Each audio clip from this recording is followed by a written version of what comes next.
নমস্কার, কেমন আছো সবাই? ক্রিয়েশন অফ দুষ্টুমিতার নতুন একটা ব্লগে সবাইকে স্বাগত। যে যেখান থেকে আমার ব্লগটা দেখছো, আশা করি সবাই সুস্থ আছো, ভালো আছো। এখন ঘড়িতে বাজে সকাল 6টা। তো বাসি জামা কাপড় ছেড়ে তারপরে সংসারের কাজকর্ম আর কি শুরু করতে হয়। প্রতিদিনই তোমরা আমার ব্লগে এটাই দেখতে পাও। তো যেদিন উঠোনটা ঝাড় দিই সেদিন তো উঠোন ঝাড় দিয়ে এসে জামা কাপড় ছাড়ি। তো আজ দুষ্টুর বাবা উঠোনটা ঝাড় দিয়েছে, তো ওকে চাটা করে দিলাম, করে দিয়ে এসে তারপরে যে ঘরটা মুছে নেব।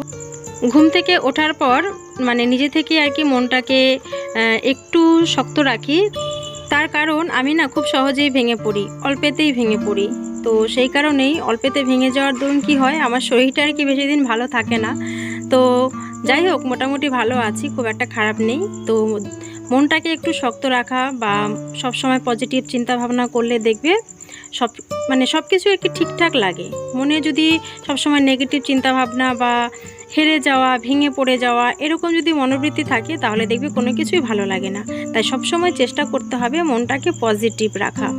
সংসারে কাজকর্ম তো করতেই হবে, সেগুলো না করলে তো সংসারটা চলবে না। সংসারটা তাহলে তো একদম জলে ভেসে যাবে।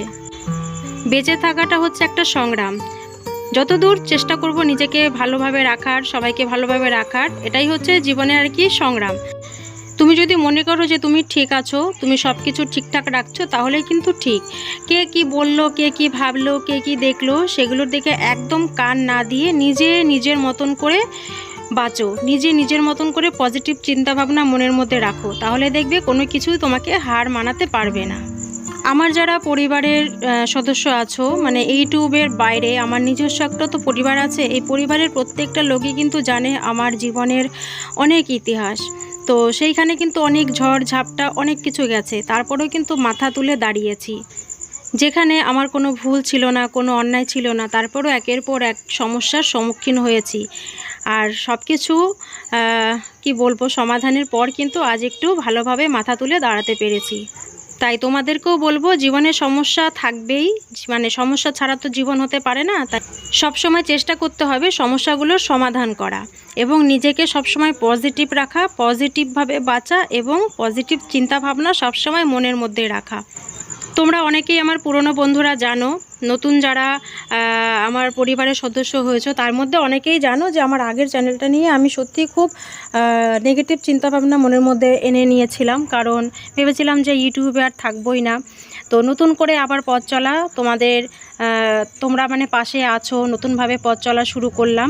তো তোমাদের এই পাশে থাকাটা সত্যি আমি খুব খুব মন থেকে মানে এনজয় করি যে তোমরা আমার পাশে আছো, তোমাদের সাপোর্ট আমার পাশে আছে, তোমরা দিনের পর দিন আমাকে এইভাবে সাপোর্ট করবে, এইটুকু আশা সবসময় মনে রাখি। আর এইভাবেই নিজেকে পজিটিভ চিন্তাভাবনার মধ্যে ডুবিয়ে রাখি, যাতে কখনোই নেগেটিভ চিন্তাভাবনা আমার মনের মধ্যে আসতে না পারে। তো যাই হোক, দুষ্টুটার অনেক কাশি হয়েছে, সেই জন্য বাসক পাতা তুলে ওকে একটু রস করে দিলাম। খেতে চাইলো না, পরে আর কি জোর করে খাওয়ালাম। আর এদিকে দুষ্টুর জন্য একটু চা করে নিচ্ছি। আমি এখন চা খাবো না, ওকে একটু চা করে দেব। তো এই দেখো, আদা দিয়ে একটু চা করে নিলাম। চা যদিও খাবে না, শুধু বিস্কুটটা ভিজিয়েই ওইটুকুই যা খাবে। আর আদা যেহেতু রয়েছে, এটুকুতেই মানে ওর অনেকটাই কাজ হবে। তাই ভাবলাম যে ওকে একটু আজকে চা করে দিই। রোজই তো জল বিস্কুট খায়, তো একঘেয়েমি ওরও হয়তো ভালো লাগবে না খেতে, তাই একটু চা করে নিচ্ছি ওর জন্য। আর কদিন ধরে তোমরা অনেক নতুন যারা আমার পরিবারের সদস্য হচ্ছ, আগের ব্লগও বললাম, আজকেও বলছি, তোমরা অনেক ধরনের প্রশ্ন আমাকে করছো, আমার সম্পর্কে জানতে চাইছো। তো আমি কমেন্টের রিপ্লাই দিতে পারছি না, কারণ রেগুলার ভিডিও মানে এডিট করে আমার পোস্ট করতে করতে অনেকটাই দেরি হয়ে যাচ্ছে। তোমরা সেটা লক্ষ্য করে দেখছো হয়তো। তো আমিও মন প্রাণ দিয়ে চেষ্টা করি তোমাদের প্রত্যেকটা কমেন্টের রিপ্লাই দেওয়ার, কিন্তু সময় সুযোগ হয়ে ওঠে না। কারণ ছোট বাচ্চা নিয়ে বোঝোই তো, একার হাতে সব কিছুই, মানে সংসারের কাজকর্ম, যদিও বড় মেয়ে অনেকটাই কাজ এগিয়ে দেয় আমার ঠাকুর পুজোটা দিয়ে। তো সেই কারণে আর কি সংসারের কাজকর্ম করতে আমার একটু হিমশিম খেয়ে যায় ছোটোটাকে নিয়ে। তো তোমাদের সেই প্রশ্নের উত্তর আমি নেক্সট ব্লগে দেওয়ার চেষ্টা করব। তো তোমরা প্লিজ আমার নেক্সট ব্লগটাও পুরোটা দেখো, তাহলে তোমরা যে যা প্রশ্ন করছো বা যে সমস্ত বন্ধুরা আমার সম্পর্কে জানতে চাইছো, সমস্ত প্রশ্নের উত্তর আমি তোমাদের নেক্সট ব্লগে দেওয়ার চেষ্টা করব। আর এই ব্লগটাও যদি এই পর্যন্ত দেখে থাকো, কেউ লাইক করোনি, তো অবশ্যই এটা লাইক করে দিও। আর যদি চ্যানেলটা সাবস্ক্রাইব করা না থাকে, ঝটাপট আমার চ্যানেলটা সাবস্ক্রাইব করে দিও। তো দেখো কিছু কাছাকাছি ছিল সেগুলো কেচে নিলাম। এরপর সকালে আজকে না কিচ্ছু বানাইনি, তো চিড়ে নিয়ে আসলাম দোকান থেকে। আজকে চিড়ে দিয়ে খাবো হচ্ছে লাড্ডু দিয়ে, তো সেই জন্য চিড়েটা একটু ধুয়ে নিচ্ছি। আর চিড়েটা না জল দিয়ে বেশিক্ষণ রাখাও যায় না, একদম গলে যায়। কি জানি কেন, আগে না চিড়াগুলো ঠিক এরকম হতো না যখন ছোটোবেলায় খেতাম। তো এখন চিড়েটা জলে দেওয়ার সঙ্গে সঙ্গে একদম গলে নরম হয়ে যায়। তো যাই হোক, বড় মেয়ের জন্য আর আমার জন্য বেড়ে নিচ্ছি। তো দুষ্টু তো খাবে না এটা, তো চলো আগে তাড়াতাড়ি করে খেয়ে নিই। আর আজকে এটা খাওয়ারও একটা কারণ আছে, কারণ দুপুরে আর কি আমাদের নেমন্তন্ন আছে, একটা জন্মদিনের নেমন্তন্ন। তো সেখানে যাব, সেই জন্য আর কি সকালে সেরকম কিছু করলাম না। আর এই দেখো আজকে এঁচোড় রেখেছি, এখানে 500 গ্রামের ওপরে এঁচোড়টা আছে। আর এঁচোড়টা বেশ সুন্দর, বেশ দানাওয়ালা, যেটা আমরা সবাই খেতে খুব ভালোবাসি। আর এখানে আছে 28 টাকার এঁচোড়। তো এঁচোড়টা প্রচণ্ড আঠা, কাটার সময় আর কি লেবু দিয়ে দিল দেখলাম দাদা, যাতে কালো না হয়। তো চলো ঝটাপট এঁচোড়টা কেটে নিই। আজকে যেহেতু দুপুরে নেমন্তন্ন আছে, সেই কারণে রাতের জন্য শুধু এক তরকারি করব, আর রাতে একটা কিছু সেদ্ধ দিয়ে দেব। যেহেতু তোমাদের আগের ব্লগে হয়তো নয় বলেছি যে আমার যেহেতু 500 টাকায় পুরো সপ্তাহ মানে বাজার খরচ চালাতে হয়, তো সেই জন্য একটু বুঝে শুনেই খরচ করতে হয়।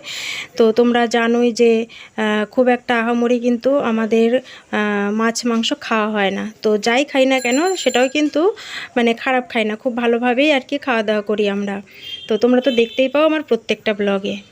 সংসার খরচের এই 500 টাকা থেকেও যদি কোনো সপ্তাহে 50 টাকাও যদি বাঁচাই, তো সেটাও না কীভাবে যে বেরিয়ে যায় নিজেও হয়তো বুঝতে পারি না। আর ঘরে ছোট বাচ্চা কাচ্চা থাকলে দেখবা ওদের বায়না থাকে, নানা রকমের বায়না। সময়তে যেগুলো সম্ভব মেটানোর সেগুলো মেটাই, যেটা মেটানো সম্ভব না সেটা দুষ্টুর বাবা চেষ্টা করে প্রত্যেকটাই মেটানোর, যতটুকু আর কি ওর সামর্থ্যে কুলায়। আমি যখন জানো তো ছোট ছিলাম, তখন আমার খাবার দাবারের প্রতি খুব একটা বায়না ছিল বলে আমার মনে পড়ছে না। সকালে দোকানে যেতাম, মামার দোকান ছিল মুদিখানা। তো গেলে পরে একটা ঠোঙার মধ্যে একটু মুড়ি আর ওপরে একটু গুড় দিয়ে দিত, ঝোলা গুড়। ওটা যে আমার কি ভালো লাগতো খেতে, সেটা আমার এখনও মানে ভুলতে পারি না, যে ছোটোবেলায় এই গুড় মুড়ি খাওয়াটা ছিল আমার সকালের জলখাবার। তো যাই হোক, দেখো এদিকে এঁচোড়টা একটু সেদ্ধ করে নিলাম, একটা সিটি মেরে নিলাম প্রেসারে। আর এখানে সমস্ত রকম মশলা দিয়ে দিয়েছি, একদম মাংসের মতন করে করব। আর এঁচোড়টা এখন দেখে মনে হচ্ছে গোটা গোটা, কিন্তু রান্না করার সময় একদমই গলে গেছিলো। কী কারণে এত গলে গেল, এঁচোড়টা খুবই নরম ছিল। তো রান্নাটা একটু তাড়াতাড়ি করে নিচ্ছি, যেহেতু জন্মদিনের নেমন্তন্ন আছে। আর এখন কিন্তু প্রায় 1টা বেজে গেছে, তাই আর কি একটু তাড়াহুড়ো করছি, কারণ দুষ্টুকে রেডি করাতে হবে, নিজেকেও রেডি হতে হবে। তো স্নান টান করে আর কি তারপরে বেরিয়ে পড়ব। তো চলো, এঁচোড়টা রান্না কেমন হলো সেটাও কমেন্ট করে জানিও, মানে কালারটা কেমন হয়েছে। একদম কষা কষা করেই করলাম আর কি, কারণ ঝোলা ঝোলা এঁচোড় তো খুব একটা ভালো লাগবে না। তো আজকে একটু চিংড়ি মাছ হলে বেশ ভালো হতো, কারণ পরপর 2-3 দিন আবার নিরামিষ চলবে। তো চিংড়ি মাছটা ইচ্ছে করেই রাখলাম না, ভাবলাম যে আজকে নিরামিষই করব। আর যেহেতু জন্মদিনের নেমন্তন্ন আছে, তো সেখানে একটু রিচ খাবার হয়ে যাবে, তাই আর কি চিংড়ি মাছটা অ্যাভয়েড করলাম। তো একবারে রেডি সেডি হয়ে এলাম। তো দেখো টোটোতে করে যাচ্ছি, আর খুব একটা দূরেও নয়, কিন্তু দুষ্টু আবার বলছে মা আমি হেঁটে যাব না। আর রোদটাও বেশ ভালো, সেই জন্য আর কি টোটোতে সবাই মিলে রেডি হয়ে বেরিয়ে পড়লাম। তো চলো একবারে তোমাদের নেমন্তন্নর যে হল বুক করেছে সেখানে গিয়ে দেখা হচ্ছে। তো আজকে যার জন্মদিনে যাচ্ছি, একটা মেয়ের, আমার দুষ্টুর থেকে 1 বছরের বড়। তো স্টেশনের কাছে এই হলটা বুক করেছে, একটা লজ বলতে পারো। তো এই যে এই মেয়েটার হচ্ছে আজকে জন্মদিন, আর নামটাও কিন্তু খুব সুন্দর, আয়ুশ্রী। তো চলো ভেতরে যাই, সবাই দেখো ফটোশ্যুট করতে ব্যস্ত। তো আমার দুষ্টুতে এদিকে খেলনা পেয়ে দেখো কত ধরনের পার্কের মতন পুরো সাজিয়েছে। ও তো এখানেই খুব মজা করেছে, এত মজা করেছে আর ও বাড়িতেই আসতে চাইছিল না। আর এখানে আমরা গেছি প্রায় 2টোর সময়, তো বাড়িতে এসেছি তখন প্রায় বাজে 4:30 এমন অবস্থা, কারণ ও খেলায় এত ব্যস্ত, ওর খিদে টিদে সব ভুলে গেছিলো, এত খেলনা ও পেয়ে। তো অনেক বাচ্চারা এখানে খুব মজা করছে, সেই সঙ্গে আমার দুষ্টুও কিন্তু কম মজা করেনি। তো যাই হোক, এরপর আজকে খেয়ে টেয়ে নেবো। এখানেও কোল্ড ড্রিঙ্কসের মানে ব্যবস্থা করেছে, চিকেন পকোড়া, আইসক্রিম, সব কিছুরই আলাদা আলাদা ব্যবস্থা করেছে। তো আমার দুষ্টু আর বড় মেয়েও দেখো একটু ফটোশ্যুট তোলায় মানে ব্যস্ত, তো সেখানেও আমি একটু ফুটেজটা নিয়ে নিলাম। আর এখানে দেখো বিভিন্ন রকমের কোল্ড ড্রিঙ্কসের ব্যবস্থা করেছে, তো আমি তো খাইনি ঠান্ডার জন্য। তারপর খেতে বসেছি, এখন প্রায় বাজে 3:30, আর সমস্ত রান্নাই খুব ভালো হয়েছিল। তো চলো খেয়ে দিয়ে তারপরে বাড়ি যাওয়ার পালা। তো আজকের ব্লগটা কেমন লাগলো কমেন্ট করে জানিও। জানি ভয়েস ওভারটা খুব ভালো হয়নি, কারণ প্রচণ্ড গাড়ি ঘোড়া যাচ্ছিলো, একদমই ভালো হয়নি আজকের ভয়েস ওভারটা দেওয়া। তো কেমন হলো তাও বলবো, কমেন্ট করে জানিও। আর যদি কেউ প্রথম দেখে থাকো আমার আজকের এই ব্লগটা, তাই একদম চোখ কান বন্ধ করে আমার চ্যানেলটিকে সাবস্ক্রাইব করে নিও। আর এদিকে দেখো খাওয়া দাওয়ার পর সবশেষে খাচ্ছি হচ্ছে আইসক্রিম। তো আইসক্রিমটা আমি বেশি খেতে পারিনি, কারণ যেহেতু ঠান্ডা ঠান্ডা ভাব রয়েছে একটু আমার, সেজন্য আইসক্রিমটা পুরোটা খায়নি। আর দেখো দুষ্টু তো বাড়ি যাওয়ার জন্য একদমই রাজি নয়, ও আরও খেলবে। আমি বললাম ঠিক আছে আর একটুখানি খেলে তারপরে বাড়ির দিকে রওনা দেব। তো এইমাত্র বেরোলাম ওখান থেকে, তো এখন প্রায় বাজে হচ্ছে 4টে, 4:30। তো যাই হোক, চলো আজকের ব্লগটা কেমন লাগলো কমেন্ট করে জানিও। আর তোমাদের অনেক প্রশ্নের উত্তর দেওয়ার চেষ্টা করব প্রত্যেকটা ব্লগেই, ঠিক আছে? তো দেখতে থাকো, একদম স্কিপ করো না, ঠিক আছে? আশা করি তোমাদের প্রত্যেকটা ব্লগই ভালো লাগবে। তো খেয়ে উঠেছি, তো হেঁটে হেঁটে যাচ্ছি, খুব কষ্ট হচ্ছে, গলা অবধি খেয়েছি, সব বেরিয়ে যাবে। তো চলো আবার তোমাদের সঙ্গে নেক্সট ব্লগে দেখা হচ্ছে। সবাই ভালো থেকো, সুস্থ থেকো আর সাবধানে থেকো। টাটা করে দাও।